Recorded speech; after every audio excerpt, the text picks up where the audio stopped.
Hello दोस्तों, आज है 11 मार्च 2025 दिन मंगलवार का। हिंदी तिथि फाल्गुन शुक्ल द्वादशी। और आइए बात करते हैं आज के मुख्य समाचार, बड़ी खबरें, देश और दुनिया का ताजा अपडेट लेकर हाजिर हो गए। बुजुर्गों की पेंशन से जुड़ा अपडेट जानेंगे। सरकारी कर्मचारियों के लिए डीए से जुड़ी खबर भी आई है। पढ़ने वाले बच्चों के लिए, किसान भाइयों के लिए, आम जनता से जुड़े कई महत्वपूर्ण फैसलों की जानकारियां लेंगे। देश के अलग अलग राज्यों की ओर से, सरकारों की ओर से बड़ी घोषणाएं की गई है। पूरा वीडियो आप ध्यान से आखिर तक जरूर देखिए, बहुत मजा आने वाला है ना। तो बिना टाइम विलंब के शुरुआत करते हैं आज की पहली बड़ी खबर। सबसे पहले तो आपको बताएं कि प्रधानमंत्री नरेंद्र मोदी मॉरिशस के 2 दिवसीय दौरे के लिए रवाना हो गए। मॉरिशस की 2 दिन की यात्रा पर रवाना होने से पहले प्रधानमंत्री मोदी ने सोमवार को कहा कि उनकी ये यात्रा दोनों देशों के बीच संबंधों में एक और नया और उज्जवल अध्याय जोड़ेगी। पीएम मोदी आधी रात के बाद द्वीप राष्ट्र के लिए रवाना हो गए। मॉरिशस के प्रधानमंत्री नवीन चंद्र रामगुलाम के न्योते पर पीएम मोदी इस यात्रा पर जा रहे हैं। आपको बताएं, मॉरिशस का राष्ट्रीय दिवस कल यानी 12 मार्च को है और पीएम मोदी मॉरिशस के राष्ट्रीय दिवस समारोह में भी शामिल होंगे। मॉरिशस को समुद्री सीमा में एक निकट पड़ोसी बताते हुए पीएम मोदी ने कहा कि भारत का इससे ऐतिहासिक और सांस्कृतिक संबंध रहा है। हम एक दूसरे पर पूरा भरोसा करते हैं और लोकतंत्र के प्रति विश्वास साझा करते हैं। दोनों देशों की जनता के बीच भी ऐतिहासिक संबंध है जिस पर हमें गर्व है। दोनों देशों के बीच हिंद महासागर क्षेत्र में सुरक्षा की स्थितियों पर भी चर्चा होगी। पीएम मोदी के स्वागत में मॉरिशस सज गया है। सड़कों पर बड़े बड़े बिलबोर्ड्स भी लगाए गए हैं। चलिए अगली बड़ी खबर देखिए। अमेरिका के साथ बातचीत फिलहाल जारी है। टैरिफ को लेकर अभी कोई समझौता नहीं। वाणिज्य सचिव ने संसदीय समिति को इस तरह से जानकारी दी है। अमेरिका में डोनाल्ड ट्रंप के दूसरी बार राष्ट्रपति बनने के बाद से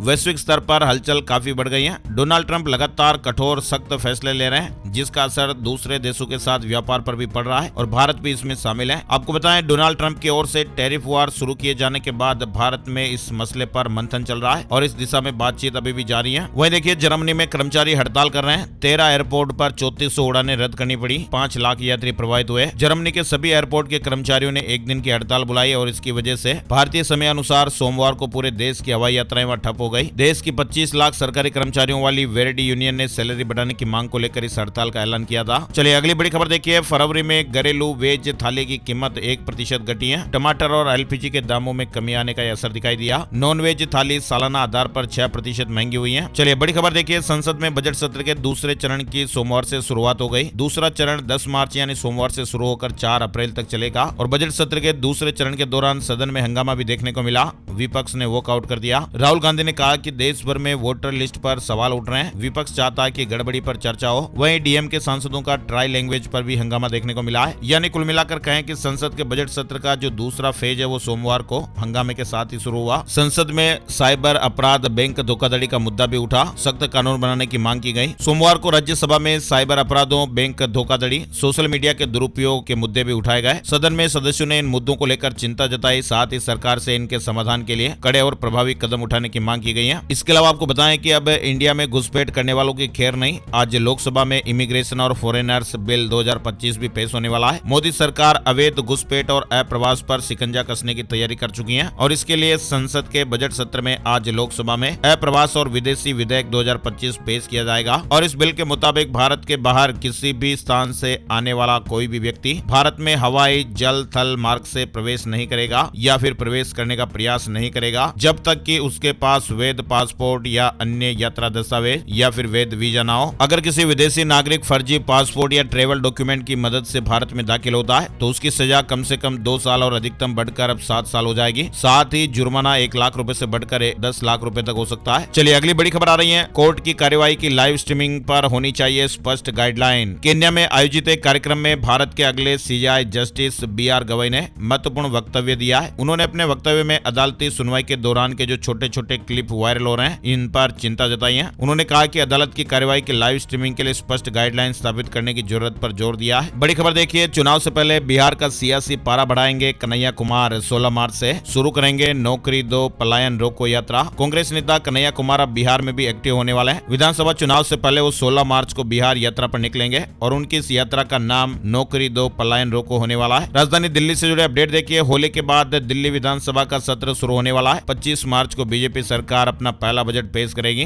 दिल्ली की नवगठित विधानसभा का बजट सत्र 24 मार्च से शुरू होने जा रहा है। 5 दिन चलने वाले इस बजट सत्र के लिए दिल्ली के उपराज्यपाल वीके सक्सेना ने मंजूरी दे दी है। 25 मार्च को बजट पेश किया जाएगा। वहीं दिल्ली पुलिस ने विदेशी नागरिकों को संपत्ति किराए पर देने के लिए दिशा निर्देश जारी किए हैं। विदेशी नागरिकों के आगमन के 24 घंटे के भीतर उनकी पूरी जानकारी FRRO कार्यालय में जमा करनी होगी। संपत्ति मालिकों को विदेशी नागरिकों की जानकारी FRRO के साथ साझा करने के अलावा एक अतिथि रजिस्टर भी तैयार करना होगा। वहीं विदेशी नागरिक के आगमन के 24 घंटे के भीतर FRRO को बताना अनिवार्य है। यानी दिल्ली पुलिस ने विदेशी नागरिकों को संपत्ति किराए देने के संबंध में आवश्यक दिशा निर्देश जारी किए हैं। वेबसाइट के जरिए पुलिस को जानकारी देना अनिवार्य किया गया है। वहीं होली के त्योहार पर घर जाने वालों की भीड़ को देखते हुए नई दिल्ली रेलवे स्टेशन पर क्राउड मैनेजमेंट के लिए जबरदस्त व्यवस्था की गई है। नई दिल्ली रेलवे स्टेशन पर होली के मौके पर भी महाकुंभ जैसी व्यवस्था की गई है, ताकि ज्यादा भीड़ होने पर भी भगदड़ जैसी स्थितियां न बने। और IIT मद्रास ने इन छात्रों के लिए सीटें रिजर्व की हैं। अब होनहार बच्चों को बिना JEE के भी एडमिशन मिलेगा। इंडियन इंस्टीट्यूट ऑफ टेक्नोलॉजी यानी IIT मद्रास अब होनहार बच्चों को बिना JEE एडवांस दिए एडमिशन देगा। इसके लिए IIT मद्रास ने सीटें रिजर्व की हैं। ये सीटें नेशनल और इंटरनेशनल ओलंपियाड में एक्सीलेंस प्रदर्शन करने वाले छात्रों के लिए रिजर्व की गई है। इस तरह के विद्यार्थियों को हर अंडर ग्रेजुएट कोर्स में 2 एक्स्ट्रा सीट उपलब्ध कराएंगे। DU में अब बिना मैथ विषय वाले स्टूडेंट भी BCom ऑनर्स में एडमिशन ले सकते हैं। दिल्ली यूनिवर्सिटी ने अपना फैसला बदल दिया है। मतलब कि वे छात्र भी BCom ऑनर्स में एडमिशन ले सकेंगे जिन्होंने अपनी 12th क्लास में मैथ से नहीं पढ़ा है। अच्छा, इसके अलावा राजधानी दिल्ली से बड़ी खबर देखिए। दिल्ली के उन दंपतियों के लिए अच्छी खबर है जो कामकाजी होने की वजह से अपने बच्चे को क्रेच में रखना चाहते हैं। दिल्ली सरकार आंगनबाड़ी केंद्रों में क्रेच की भी सुविधा उपलब्ध कराने जा रही है। दिल्ली के आंगनबाड़ी केंद्र जल्द ही मुफ्त क्रेच सेवाएं देंगे। दिल्ली सरकार का महिला एवं बाल विकास विभाग अभी इस पर काम कर रहा है। चलिए अगली बड़ी खबर देखिए। पुतिन की लिस्ट में कई और यूक्रेन सख्ते में पूरा यूरोप, परमाणु युद्ध का संकट भी बढ़ रहा है। फ्रांस और ब्रिटेन के आक्रामक तेवर को देखते हुए डोनाल्ड ट्रंप के सलाहकार एलन मस्क ने कहा कि अमेरिका को नाटो को तुरंत छोड़ देना चाहिए। अमेरिका के रुख को देखते हुए नाटो में फूट पड़ने लगी है। और इसी बीच अब जर्मनी का बयान आया कि हम न्यूक्लियर शील्ड का समर्थन करते हैं, लेकिन अमेरिका के बिना ऐसा मंजूर नहीं होगा। यानी रूस और यूक्रेन के बीच जारी जंग के खत्म होने के फिलहाल कोई आसार नजर नहीं आ रहे हैं। जंग की आग के और बढ़ने के आसार लग रहे हैं और एक रिपोर्ट के इस खुलासे से पूरे यूरोप में हड़कंप मच गया है। राष्ट्रपति व्लादिमीर पुतिन यूक्रेन के खात्मे के बाद रूस का विस्तार करने के अपने कदम को आगे बढ़ा सकते हैं। और अब हालात तो ऐसे हो गए कि यूरोपीय देश इमरजेंसी मीटिंग कर रहे हैं। यूरोपीय देश मीटिंग के जरिए रूस के मंसूबों को रोकने के लिए तैयारी में लगे हुए हैं। हालात तो दोस्तों ये हो रहे हैं कि यूरोप में खतरा इतना बढ़ गया है, अगर नाटो और रूस में टकराव होता है तो क्षेत्र में परमाणु युद्ध शुरू हो सकते हैं। लेकिन इन्हीं बातों बीच एक और यूक्रेन से जुड़ी खबर आ रही है। यूएस से बात करने के लिए जेलेंस्की सऊदी पहुंचे हैं। ट्रंप से बहस के बाद रिश्तों में जमी बर्फ पिघलाने की एक कवायद आप मान सकते हैं। यूक्रेन के राष्ट्रपति Volodymyr Zelensky crown prince Mohammed bin Salman से मिलने के लिए सऊदी अरब पहुंच गए हैं। जेलेंस्की की मंगलवार को अमेरिकी अधिकारियों से वार्ता भी होनी है। वहीं देखिए, अमेरिका को बिजली निर्यात पर 25% अतिरिक्त शुल्क वसूलेगा कनाडा। अमेरिकी राष्ट्रपति डोनाल्ड ट्रंप द्वारा शुरू किए गए ट्रेड वार ने अपने रूप दिखाने शुरू कर दिए हैं। ट्रंप की ओर से कनाडा पर एक्स्ट्रा शुल्क लगाने के ऐलान के बाद अब जवाबी कार्रवाई करते हुए कनाडा ने भी 25% एक्स्ट्रा शुल्क लगाने का ऐलान कर दिया है। कनाडा के सबसे अधिक आबादी वाले प्रांत ओंटारियो के प्रधानमंत्री ने अमेरिकी राष्ट्रपति डोनाल्ड ट्रंप के व्यापार युद्ध के जवाब में 15 लाख अमेरिकियों से बिजली के लिए 25% अधिक शुल्क लेने की घोषणा कर दी है। और तो और आप देखिए, अमेरिकी मार्केट में हाहाकार मचा हुआ है। बड़े बड़े शेयर भी धड़ाम हो गए। भारतीय शेयर बाजार में उतार चढ़ाव भरे कारोबार में सोमवार को BSE सेंसेक्स और NSE निफ्टी में भी गिरावट रही, लेकिन आज मंगलवार को भारी गिरावट का डर अभी भी सता रहा है। ऐसा इसलिए क्योंकि अमेरिकी शेयर मार्केट में भारी गिरावट देखी जा रही है। कई बड़े बड़े शेयर वो धराशायी हो रहे हैं और इस हफ्ते आने वाले कई आर्थिक आंकड़ों से पहले ही निवेशकों की चिंताएं भी बढ़ गई हैं। एक्सपर्ट ये कह रहे हैं कि टैरिफ, महंगाई और वैश्विक मंदी की आशंका बाजार को नीचे की ओर लेकर जा रही है। और अगर महंगाई दर में बढ़ोतरी जारी रहती है तो अमेरिकी फेडरल रिजर्व ब्याज दरों में कटौती करने से बच सकता है, जिससे बाजार में और गिरावट आ सकती है। हालात ये है कि अमेरिकी शेयर बाजार 4% तक टूट गए। वही देखिए, सेबी ने भारत में नियमों को सख्त कर दिया है। SME IPOs को लेकर बड़ा बदलाव किया गया है। अब निवेशकों को और राहत मिलेगी। शेयर बाजार में रेगुलेट करने वाली संस्था सेबी ने SME IPO को लेकर नियमों को सख्त किया है। SME IPO में प्रॉफिट को जोड़ा गया है और प्रोमोटर्स के बिक्री प्रस्ताव OFS को लेकर 20% की लिमिट तय की गई है। एयर इंडिया की फ्लाइट को बम से उड़ाने की धमकी मिली है। टॉयलेट में चिट्ठी रखी हुई थी। 8.5 घंटे उड़ने के बाद मुंबई लौटी। 322 पैसेंजर इसमें सवार थे। मुंबई से न्यूयॉर्क जा रही एयर इंडिया की फ्लाइट को सोमवार सुबह इस तरह से उड़ाने की धमकी मिली। चलिए ट्विटर से जुड़ा अपडेट देखिए। एक्स पर बड़ा साइबर हमला, दिन में 3 बार ठप हुई सेवाएं। एलन मस्क ने कहा कि यह किसी बड़े संगठन या देश का हाथ हो सकता है। जाने माने उद्योगपति एलन मस्क के स्वामित्व वाली माइक्रो ब्लॉगिंग साइट एक्स पर सोमवार को बड़ा साइबर हमला हुआ और इस साइबर हमले की वजह से जो ट्विटर है एक्स है, इसके सर्वर सोमवार को 3 बार ठप पड़ गए। एक्स पर पोस्ट करने और लॉगिन करने में भी दिक्कतें आई। सेवाएं बहाल होने के बाद एलन मस्क ने इस आउटेज के लिए बड़े साइबर हमले को जिम्मेदार ठहराया। चलिए बड़ी खबर, पंजाब में किसानों ने किया मंत्री और MLA के घरों का घेराव। जालंधर में किसानों को पुलिस ने रोका। वहीं पंदेर ने कहा कि MSP पर चर्चा करें सरकार। छत्तीसगढ़ से बड़ी खबर आ रही है। सोमवार को छत्तीसगढ़ के पूर्व मुख्यमंत्री और AICC महासचिव भूपेश बघेल के घर ED ने छापेमारी की है। बताया जा रहा है कि यह जांच करीब 10 घंटे तक चली। वहीं टीम के जाने के बाद भूपेश बघेल ने कहा कि 32 से 33 लाख रुपए और दस्तावेज टीम ले गई है और इसमें मंतूराम केस की पेन ड्राइव भी है। चलिए बड़ी खबर देखिए, वृंदावन में राधा कृष्ण ने भक्तों पर रंग बरसाए। राधा वल्लभ मंदिर से भगवान का डोला निकला। ब्रज में 15 लाख श्रद्धालु रंग गुलाल उड़ा रहे थे। ब्रज में रंग भरनी एकादशी से गीले रंगों की होली भी शुरू हो गई है। ब्रज नगरी में सोमवार को 15 लाख से ज्यादा श्रद्धालु पहुंचे हैं। काशी अयोध्या से वृंदावन तक रंग भरी एकादशी का उल्लास देखने को मिला। मंदिरों में होली का उमंग रहा, जन सैलाब भी उमड़ा। चलिए नेक्स्ट अपडेट है, चारधाम यात्रा को लेकर हाई लेवल मीटिंग हुई है। सीएम ने कहा कि यात्रा से पहले सभी तैयारियां पूरी की जाए, अधिकारी ग्राउंड पर जाकर रिपोर्ट करें। चारधाम यात्रा की तैयारियों को लेकर मुख्यमंत्री पुष्कर सिंह धामी ने सोमवार को सचिवालय में अधिकारियों के साथ बैठक की है। दरअसल आपको बताएं, उत्तराखंड में 30 अप्रैल से चारधाम यात्रा शुरू हो रही है। चारधाम यात्रा के लिए इस बार 60% रजिस्ट्रेशन ही ऑनलाइन होंगे, जबकि 40% पंजीकरण ऑफलाइन किए जाएंगे। इस व्यवस्था से बिना पंजीकरण आने वाले तीर्थयात्रियों को परेशानियों का सामना नहीं करना पड़ेगा। हरिद्वार, ऋषिकेश के साथ साथ यात्रा मार्गों पर रजिस्ट्रेशन केंद्रों की संख्या भी बढ़ाई जाएगी। यात्रा के शुरुआती 15 दिन तक रजिस्ट्रेशन केंद्र 24 घंटे खुले रहेंगे। यात्रा में आने के लिए तीर्थयात्रियों का रजिस्ट्रेशन अनिवार्य है। पिछले साल बिना रजिस्ट्रेशन के आने वाले श्रद्धालुओं को दिक्कतों का सामना करना पड़ा था। चलिए, स्विगी ने नया फीचर लॉन्च किया है। फास्टिंग के दौरान नहीं मिलेगा फूड नोटिफिकेशन। स्विगी ने सोमवार को एक बड़ा अपडेट दिया। स्विगी ने सोमवार को फास्टिंग मोड फीचर लॉन्च करने की घोषणा की है। कंपनी ने बयान में कहा कि इस तरह की नई सुविधा से व्रत या रोजा के दौरान खाने पीने से जुड़ी कोई भी सूचना नहीं मिलेगी। चलिए बड़ी खबर देखिए,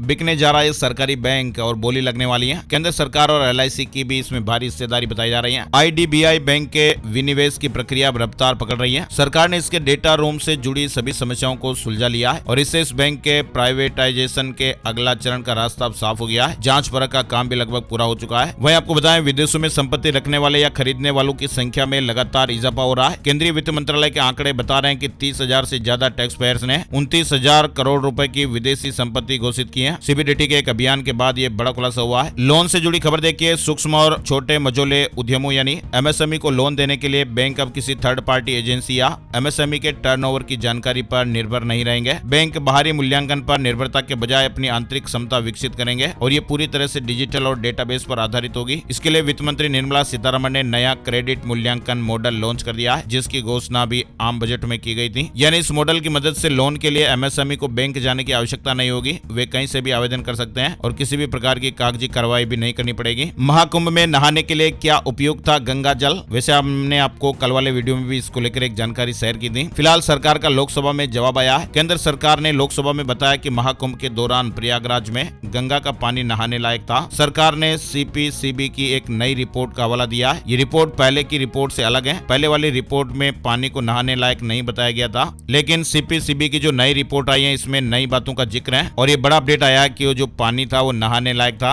और बेंगलुरु से जुड़ी बड़ी खबर है, बुजुर्गों को महाकुंभ घुमाने के नाम पर 70 लाख रुपए ठग लिए गए। ये भाई साहब हैं जो बेंगलुरु में रहते हैं और एक नया कारनामा इन्होंने किया है। बेंगलुरु में एक व्यक्ति ने बुजुर्गों को महाकुंभ घुमाने के नाम पर 70 लाख रुपए ठग लिए और जब पुलिस को इसकी शिकायत मिली तो वह आरोपी तक पहुंची, लेकिन जब तक आरोपी तक पुलिस पहुंची तब तक ठगी की पूरी रकम वह जुए में हार चुका था। फिलहाल पुलिस ने आरोपी को अरेस्ट कर लिया है। लोगों के साथ उसने ठगी की थी। फेसबुक पर कोई पोस्ट किया था जिसमें उसने लोगों को अयोध्या, वाराणसी और प्रयागराज जैसे स्थानों की 7 दिन की तीर्थ यात्राओं का लालच दिया, हवाई टिकट वगैरह, और इस तरह से कुल 49,000 रुपए वो टिकट के लेता था और बुकिंग करता था और इसमें इसने धोखाधड़ी करके 70 लाख रुपए ठग लिए। चलिए उत्तर प्रदेश से जुड़ी खबर देखिए, योगी कैबिनेट में 19 प्रस्तावों पर मोहर लगी है। गेहूं की एमएसपी भी बढ़ गई है। सरकार ने गेहूं के समर्थन मूल्य को बढ़ाते हुए 2425 रुपए प्रति क्विंटल कर दिया है। 17 मार्च से 15 जून तक गेहूं की खरीद की जाएगी। उत्तर प्रदेश के मुख्यमंत्री योगी आदित्यनाथ की अध्यक्षता में कैबिनेट की बैठक हुई और इसमें कई महत्वपूर्ण फैसले लिए गए। होली से पहले सीएम योगी आदित्यनाथ ने उत्तर प्रदेश के परिवहन निगम कर्मचारियों के लिए भी बड़ी घोषणा की है। बसों के संचालन में बेहतर प्रदर्शन करने वाले चालक परिचालकों को प्रोत्साहन राशि दी जाएगी। 8 से 18 मार्च तक प्रतिदिन 300 किलोमीटर बस चलाने वाले कर्मचारियों को 4,000 रुपए का इंसेंटिव मिलेगा। वहीं उत्तर प्रदेश में योगी सरकार ने होली पर होमगार्डों को भी बड़ी सौगात दी है। कई सुविधाएं प्रदान करने का ऐलान हुआ है। महाराष्ट्र बजट पेश हो गया है। महाराष्ट्र के वित्त मंत्री अजीत पवार ने विधानसभा में अपना 11वां बजट पेश कर दिया है। उन्होंने कहा कि महाराष्ट्र की नई औद्योगिक नीति 40 लाख करोड़ रुपए के निवेश और 50 लाख रोजगार पैदा करने पर केंद्रित होगी। दावोस में महाराष्ट्र ने 56 कंपनियों के साथ 15.72 लाख करोड़ रुपए के एमओयू पर हस्ताक्षर किए हैं, जिससे 16 लाख लोगों को रोजगार मिलेगा। विश्व प्रसिद्ध स्की रिसोर्ट गुलमर्ग में चारों तरफ बर्फ की सफेद चादर बिछी हुई है। गुलमर्ग में खेलो इंडिया विंटर गेम्स का शानदार आगाज हुआ। साथ ही अपडेट खबर देखिए, इस बार अखिल भारतीय पीठासीन अधिकारी सम्मेलन की मेजबानी उत्तर प्रदेश करेगा। देश भर के विधानसभा अध्यक्ष जुटेंगे। योगी सरकार ने बड़ा फैसला लिया है। लखनऊ समेत कई जिलों में भूमि सर्किल रेट का पुनरीक्षण किया जाएगा, जिससे किसान भाइयों को उचित मुआवजा मिलेगा। उड़ीसा से बड़ी खबर, पूरी रथ यात्रा को इस साल यूनेस्को मान्यता मिलने की उम्मीद है। मंदिर प्रशासन ने एक अमूर्त सांस्कृतिक विरासत के रूप में मान्यता देने की प्रक्रिया शुरू कर दी है और इस मान्यता से अंतर्राष्ट्रीय स्तर पर रथ यात्रा का दायरा और प्रसिद्धि और बढ़ेगी। बड़ी खबर देखिए, रेल संशोधन विधेयक राज्यसभा से भी पास हो गया है। अश्विनी वैष्णव ने कहा कि न निजीकरण होगा और न ही केंद्रीयकरण। लोकसभा में 11 दिसंबर 2024 को पास होने के बाद सोमवार को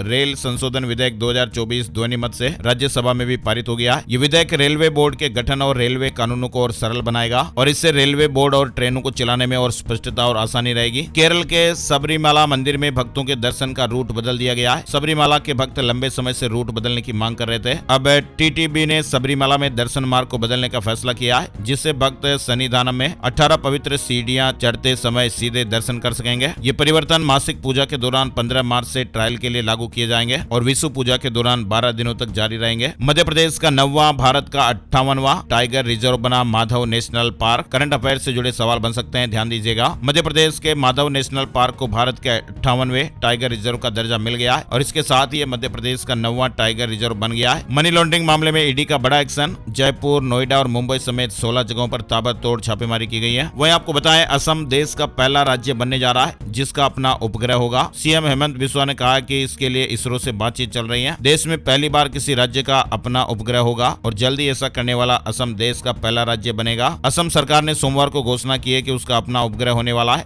होली से पहले केंद्रीय कर्मचारियों को तोहफा मिल सकता है। डीए में बढ़ोतरी को मंजूरी मिल सकती है, ऐसी मीडिया रिपोर्ट्स और खबरें चल रही हैं। कैबिनेट की बैठक में डीए और डीआर में 2% बढ़ोतरी की उम्मीद है। और वैसे आपको बताएं, केंद्र सरकार बुधवार यानी 12 मार्च को महंगाई भत्ते डीए और महंगाई राहत डीआर में बढ़ोतरी का ऐलान कर सकती है। बुधवार को कैबिनेट की बैठक होनी है जिसमें ऐसे फैसले आ सकते हैं, ऐसी मीडिया रिपोर्ट्स काफी सारी चल रही हैं। मध्य प्रदेश की राज्य सरकार ने शराब पर 10% वैट वैल्यू एडेड टैक्स बढ़ाने का निर्णय लिया है। ऐसे में शराब की कीमतों में इजाफा हो जाएगा। प्राइवेट जॉब करने वालों के लिए भी जरूरी खबर आ रही है। सैलरी से जुड़ा अपडेट आप देखिए। अभी हाल ही में डे लाइट इंडिया की report day light India talent outlook 2025 में एक अनुमान लगाया गया है जिसमें कहा गया कि साल 2025 में कर्मचारियों की एवरेज सैलरी इंक्रीमेंट 8.8% रहने की उम्मीद है। हिंदू राष्ट्र के लिए देश भर में पदयात्रा करेंगे धीरेन्द्र शास्त्री। गोपालगंज में कहा, आज घोषणा करता हूं, बिहार पहला हिंदू राज्य होगा। गोपालगंज में सोमवार को बागेश्वर धाम के पीठाधीश्वर पंडित धीरेन्द्र शास्त्री ने हिंदू राष्ट्र के लिए पदयात्रा करने की घोषणा की है। झारखंड से जुड़ी बड़ी खबर देखिए। झारखंड में निबंधित करीब 10 लाख निर्माण मजदूरों के स्वास्थ्य की जांच कराई जाएगी और 24 तरह की जांचें बिल्कुल फ्री में होगी। जांच में गंभीर बीमारी का पता चलने पर इलाज भी किया जाएगा, ऐसी व्यवस्थाएं की जा रही हैं। श्रम विभाग ने इस तरह का प्रस्ताव तैयार किया है और इसकी स्वीकृति की प्रक्रिया चल रही है। गुजरात की बेटी को अंतरिक्ष में भेजेगा कनाडा। ये शब्द हैं डॉक्टर सोना पांड्या के, जो कनाडा की पहली कॉमर्शियल महिला अंतरिक्ष यात्री हैं। सोना पैसे से वैसे डॉक्टर हैं, एमडी फिजिशियन, और 2026 के अंत में अंतरिक्ष में उड़ान भरने जा रही हैं। ये सुनीता विलियम्स के बाद दूसरी गुजराती होंगी जो अंतरिक्ष में जाने वाली हैं। चंडीगढ़ में नई शराब नीति लागू। 13 मार्च से ठेकों की ई नीलामी, प्रशासन ने नियम सख्त बनाए हैं। वही देखिए, नोएडा में 15वीं मंजिल से कूदे जीएसटी डिप्टी कमिश्नर, गाजियाबाद में तैनात है, इनकी जान चली गई है। बिहार से जुड़ी खबर, शिक्षकों को मनपसंद पोस्टिंग मिलेगी। शिक्षा विभाग ने बड़ा फैसला लिया है। बिहार में शिक्षकों के ट्रांसफर पोस्टिंग को लेकर अपर मुख्य सचिव ने 12 मार्च तक ई शिक्षा कोष पर डाटा अपडेट करने के निर्देश दिए हैं ताकि 13 मार्च से ही सॉफ्टवेयर चलाया जा सके। बिहार में जीविका दीदियों का काम बढ़ गया है। बिहार में मनरेगा मजदूरों को भी होली से पहले बड़ी खुशखबरी मिल गई है, मजदूरी बढ़ा दी गई है। चुनाव से पहले नीतीश सरकार ने यह बड़ा फैसला लिया है। होली से पहले बिहार के किसान भाइयों को एक नई खुशखबरी मिली। अब उन्हें ड्रोन के जरिए फसलों में कीटनाशक और उर्वरक छिड़कने की सुविधा मिलेगी। जीविका दीदियां भी इस योजना से जुड़कर ड्रोन उड़ाएंगी। मनरेगा मजदूरों के लिए उनकी मजदूरी बढ़ा दी गई है। बिहार में ये बड़ा अपडेट आया है। साथ ही बिहार से एक और बड़ी खबर देखिए, नीतीश सरकार कर्मचारियों की ग्रेच्युटी बढ़ा सकती है। आपको बताएं, केंद्र सरकार ने अपने कर्मचारियों के लिए उपादान ग्रेच्युटी को 20 लाख से बढ़ाकर 25 लाख रुपए कर दिया है। बिहार विधानसभा में सोमवार को इस मुद्दे पर चर्चा हुई। प्रभारी मंत्री नीतीश मिश्रा ने कहा कि राज्य सरकार की यह बाध्यता नहीं है कि वे केंद्र की नीतियों को माने। रुपया रिकॉर्ड ऑल टाइम लो पर, डॉलर के मुकाबले 38 पैसे गिरकर 87.33 पर आ गया। विदेशी वस्तुएं महंगी होगी। रुपया 10 मार्च को अपने रिकॉर्ड ऑल टाइम लो पर आ गया है और ये मार्च महीने में एक दिन की सबसे बड़ी गिरावट रही। ओला इलेक्ट्रिक का शेयर 5.61% गिर गया। कंपनी के शोरूम पर छापेमारी हुई। ट्रांसपोर्ट अधिकारियों ने व्हीकल जब्त किए। इलेक्ट्रिक टू व्हीलर मेकर ओला इलेक्ट्रिक मोबिलिटी के शोरूम पर छापेमारी की खबरों के बाद सोमवार को कंपनी का शेयर गिर गया। शेयर मार्केट न्यूज अपडेट में आपको बताएं, सेंसेक्स 217 अंकों की गिरावट के साथ 74,115 के स्तर पर बंद हुआ। निफ्टी में 92 अंकों की गिरावट रही और ये 22,460 के स्तर पर बंद हुआ है। उत्तराखंड में आने वाले दिनों में पहाड़ों में फिर से मौसम बिगड़ेगा। चमोली में हिमस्खलन की चेतावनी भी है। राजस्थान से जुड़े कुछ जरूरी अपडेट देखिए। शिक्षा मंत्री मदन दिलावर ने बड़ी घोषणा की है। कहा कि राजस्थान में नए शिक्षा सत्र में कई महत्वपूर्ण बदलाव किए जाएंगे। शिक्षकों की पदोन्नति,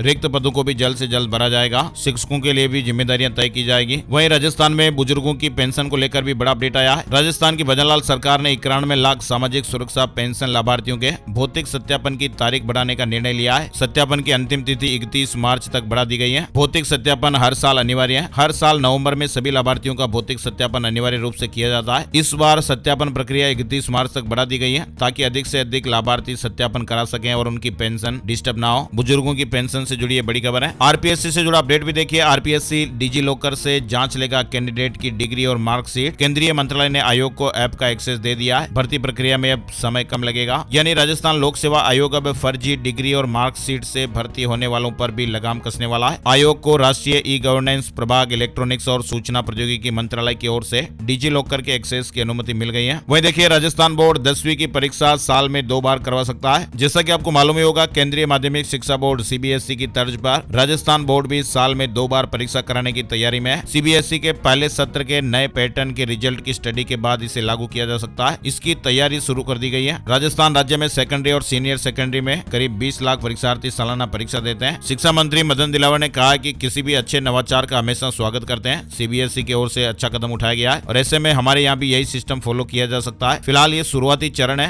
पूरी योजना का विस्तृत रिव्यू किया जाएगा। जो भी परेशानियां आएगी उसे दूर किया जाएगा। राजस्थान में अगले 2 दिन लू चल सकती है। बाड़मेर और जालौर जिले के लिए येलो अलर्ट। होली पर 4 जिलों में बारिश की संभावनाएं भी बन रही है। राजस्थान में 2 दिन लू यानी हीट वेव चल सकती है। मौसम विज्ञान केंद्र ने पश्चिमी राजस्थान के 2 जिलों में हीट वेव चलने का येलो अलर्ट जारी कर दिया है। 11 मार्च को बाड़मेर जिले के लिए, जबकि 12 मार्च को बाड़मेर और जालौर जिले के लिए येलो अलर्ट जारी किया है। और इस दौरान इन शहरों में दिन का अधिकतम तापमान 41 डिग्री सेल्सियस तक पहुंचने की संभावना है। इसके अलावा राजस्थान में होली पर मौसम भी बदल सकता है। बीकानेर संभाग के 4 जिलों में एक पश्चिमी विक्षोभ के प्रभाव से बादल छा सकते हैं और कहीं कहीं हल्की बारिश या बूंदाबांदी भी हो सकती है। जयपुर में परकोटे के 900 दुकानदारों को झटका। हाईकोर्ट ने 19 कॉमर्शियल कॉम्प्लेक्स के मामले में यथास्थिति के आदेश वापस लिए। वहीं आपको बताएं, राजस्थान के पाली जिले के मारवाड़ जंक्शन विधानसभा क्षेत्र में प्रधानमंत्री किसान सम्मान निधि के तहत 13,800 से अधिक अपात्रों ने सरकार की आर्थिक मदद का लाभ लिया। लेकिन आपको बताएं, अभी इस पर जांच बैठ गई है। मामले की जांच की जाएगी। राजस्थान के अलवर में चिटफंड कंपनियों में रुपया अटका, लोगों ने विरोध किया है। यूनियन बैंक ऑफ इंडिया के कर्मचारियों ने सोमवार को जयपुर में 1 दिवसीय धरना प्रदर्शन भी किया। विधानसभा उपचुनाव में एसडीएम के थप्पड़ मारने के मामले में जेल में बंद निर्दलीय प्रत्याशी रहे नरेश मीणा की जमानत याचिका पर सोमवार को हाईकोर्ट में सुनवाई हुई। व्यस्तता के चलते अब सुनवाई के लिए 12 मार्च की तारीख तय की गई है। बेटी बचाओ योजना के नाम पर 5 करोड़ रुपए की ठगी की गई है। देश भर में 1 लाख से ज्यादा लोगों से पैसे जमा करवा दिए। 4 आरोपी इस मामले में गिरफ्तार किए गए। मध्य प्रदेश के बालाघाट में बेटी बचाओ बेटी पढ़ाओ योजना के नाम पर 5 करोड़ से ज्यादा की ठगी का यह मामला सामने आया है। पे टू पे फाउंडेशन संस्था के जरिए आरोपी मल्टी लेवल मार्केटिंग के जरिए लोगों से 550 रुपए की रसीद कटवाकर मेंबर बनाते थे और बदले में बेटी की शादी पर 1 लाख रुपए और गिफ्ट देने का वादा भी करते थे और दुर्घटना होने पर राशि देने का भी झांसा देते थे। फिलहाल पुलिस ने इस मामले में 4 आरोपियों को अरेस्ट कर लिया है। रतलाम अनाज मंडी में गेहूं की बम्पर आवक हो रही है। वहीं इंदौर में नाम से डॉक्यूमेंट सर्च कर पाएंगे। नगर निगम के 90 लाख रिकॉर्ड्स को डिजिटल किया जाएगा। एआई तकनीक का इस्तेमाल भी होगा। इंदौर नगर निगम के 90 लाख से ज्यादा दस्तावेजों को डिजिटलाइज किया जा रहा है, जिसमें 100 साल पुराने रिकॉर्ड भी शामिल है और इसमें कई लीज, नक्शे, जन्म और मृत्यु प्रमाण पत्र से संबंधित डॉक्यूमेंट भी है। इंदौर में ब्राह्मण समाज के लिए बड़ी पहल। श्री परशुराम सेना गरीब छात्रों को छात्रवृत्ति देगी। कैरियर काउंसलिंग और प्लेसमेंट में भी मदद की जाएगी। मध्य प्रदेश सीहोर में युवाओं को रोजगार के लिए नए अवसर मिलने जा रहे हैं। जिला रोजगार कार्यालय आज 11 मार्च को रोजगार मेले का आयोजन होने जा रहा है। 11 कंपनियां अलग अलग पदों पर भर्तियां करेगी। मध्य प्रदेश अधिकारी कर्मचारी संयुक्त मोर्चा की बैठक 12 तारीख को सीएम से मिलने का इंतजार। आंदोलन की नई रणनीति भी बनेगी। मध्य प्रदेश अधिकारी कर्मचारी संयुक्त मोर्चा की कार्यकारिणी की बैठक 12 मार्च को होने वाली है। पदोन्नति और पुरानी पेंशन समेत विभिन्न संवर्गों की 51 मांगों को लेकर रणनीति पर विचार विमर्श किया जाएगा। बात करते हैं gold price today, silver price today. सोने चांदी के दामों में गिरावट रही है। 10 ग्राम 24 कैरेट सोने के दाम 127 रुपए गिरकर 85,932 रुपए पर आ गए। 1 किलो चांदी की कीमत 90 रुपए कम होकर 96,634 रुपए प्रति किलो पर रही है। और अब एक नजर आज का राशिफल। आज 11 मार्च मंगलवार के ग्रह नक्षत्र आनंद योग बना रहे हैं, जिससे वृष राशि के नौकरी पेशा लोगों को कामकाज के तनाव से राहत राहत मिलेगी। मिथुन राशि के लोगों के सोचे हुए काम आज पूरे हो सकते हैं। सिंह राशि वालों के लिए भी आज अच्छा दिन रहने वाला है। प्रॉपर्टी, व्हीकल वगैरह खरीदने बेचने का काम अच्छा हो सकता है। कन्या राशि वाले लोग नया व्हीकल भी खरीद सकते हैं। तुला राशि के नौकरी पेशा लोगों को कामकाज में राहत मिलेगी। वृश्चिक राशि वालों के बिजनेस में फायदेमंद डील भी हो सकती है। धनु राशि के लोग बिजनेस की योजनाओं पर काम शुरू कर सकते हैं। कुंभ राशि के लोगों ने किसी को भी पैसा उधार वगैरह दिया हुआ है तो आज वापस मिल सकता है। और इसके अलावा बाकी राशियों पर सितारों का आज मिला जुला असर रहेगा। तो दोस्तों आज की बड़ी खबरें, मुख्य समाचार अपडेट में फिलहाल बस इतना ही अपडेट। आप सभी दोस्तों और मित्रों से एक प्यार भरा सा निवेदन और बड़ी गुजारिश है, इस वीडियो को आप लाइक और शेयर जरूर कीजिएगा ताकि हमारी टीम को मोटिवेशन मिलता रहे। हम हर रोज आपके लिए ऐसी ताजा खबरों का वीडियो लाते रहते हैं, तो प्लीज आप लाइक और शेयर जरूर करेंगे, ऐसी हमें पूरी उम्मीद है। एक और नई जानकारी और अपडेट वीडियो में फिर मिलते हैं, तब तक के लिए जय श्री राम, जय हनुमान।